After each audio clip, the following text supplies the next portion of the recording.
Hey everyone, Technomentor here with a video for you guys. In today's video, I'm going to show you how to disable Find My iPhone on your iPhone, iPad, or any iOS device.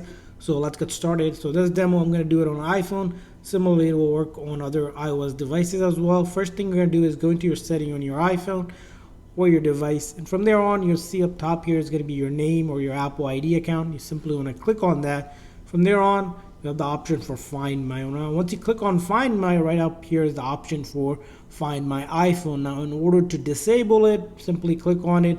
And what you're going to do is turn that toggle off.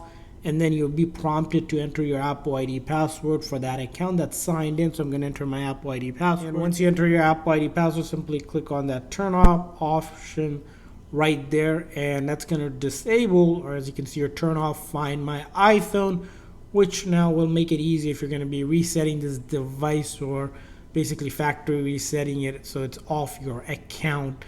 Now, if you're going to be using this phone, I do highly recommend that you keep this setting on so that you can locate the phone if you ever lose it somehow. But that's how you turn off and disable Find My iPhone on your iPhone and any other iOS device. I hope this video was helpful. If so, please consider a like and subscribe button for more tips and tricks for your iPhone and other iOS devices. We'll see you guys next time.